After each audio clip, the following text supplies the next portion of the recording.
cultivating the state of not thinking when you don't actually need to think, so that when you do need to think, your thinking is actually more effective, more powerful, more intelligent, when you are connected with the deeper realm of not thinking, which is the unconditioned consciousness.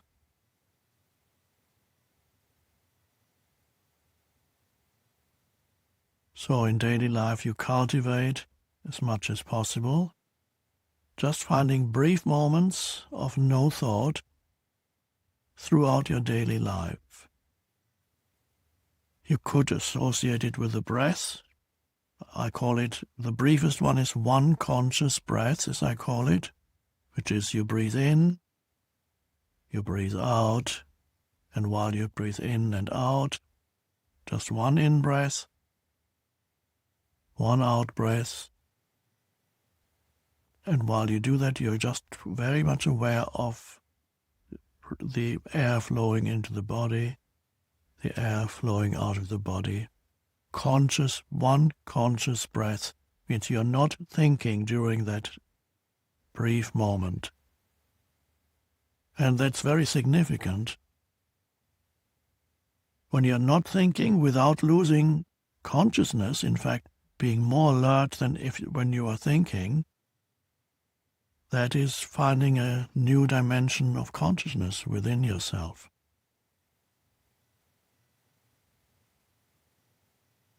And it's it is, if I had to single out the most significant thing, the most significant achievement, so to speak,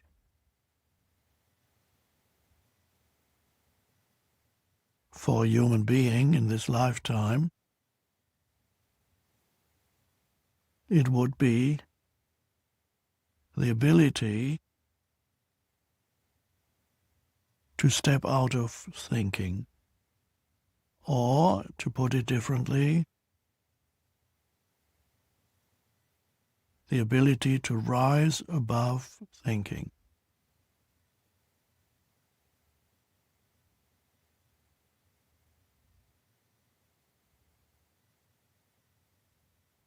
Another way of putting it is that's spiritual awakening. Spiritual awakening has nothing to do with seeing spirits or angels or talking to God or having past life experiences, or all these things are wonderful, but they're not necessarily spiritual awakening.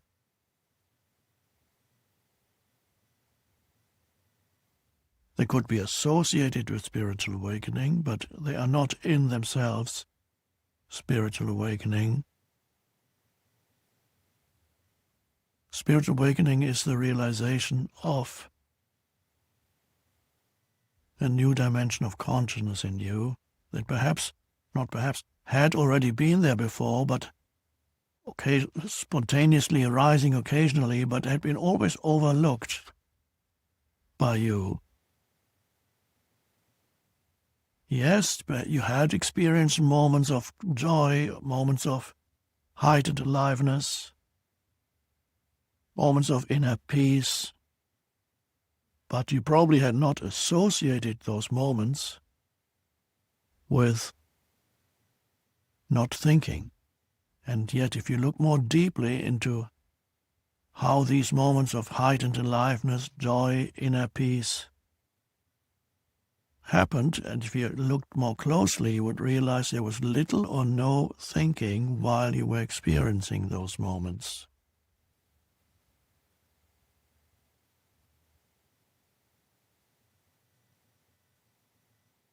Being astonished at something, going, ah, wow, isn't that beautiful?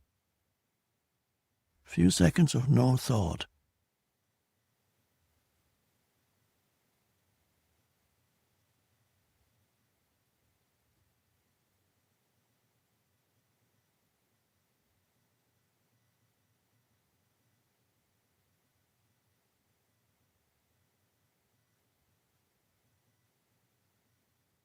So thinking is a wonderful thing.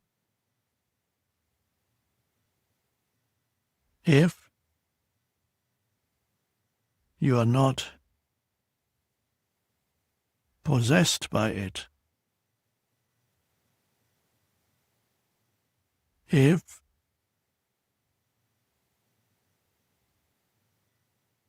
you are able to use thinking, it's a beautiful, amazing tool for creation.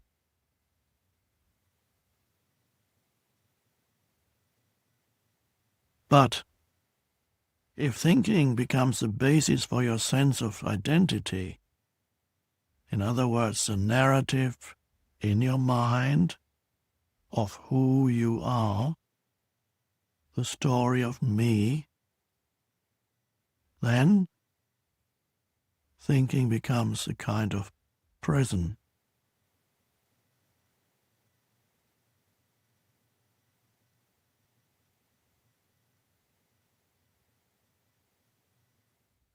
Or, to use a different analogy, thinking becomes then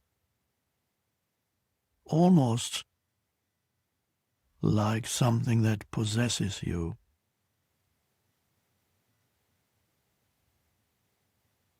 And you don't even know it.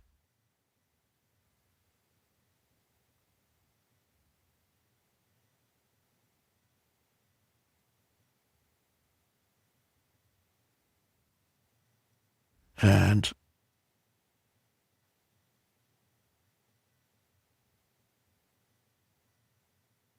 when you make the statement, I think, I am thinking, it's not quite accurate.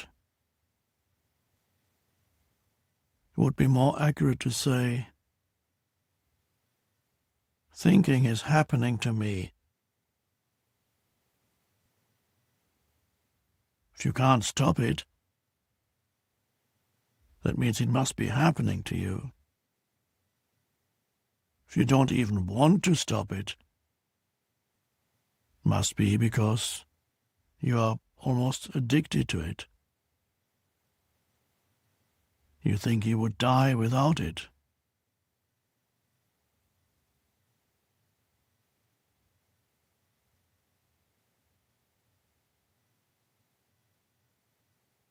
So if you can't stop thinking, then you are not thinking. Thinking is happening to you.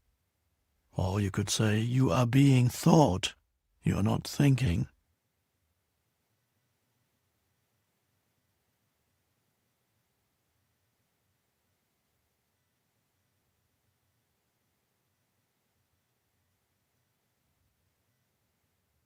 Oh, by the way, while I speak to you, and many of you know this, but it's easy to forget too,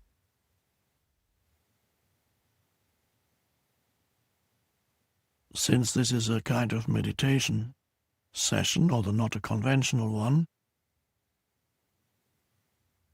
while I'm speaking to you, be aware of the silent gaps between sentences, between words.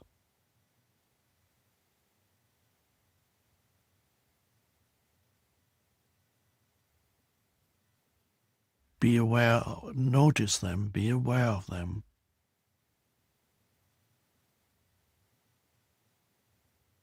Because the meditation part of our session together here is in the silent gaps. The rest is just the words, the pointers towards the silent gaps, the pointers towards stillness. When you become aware of the silent gaps while I speak, breathe, like now, and now, and now.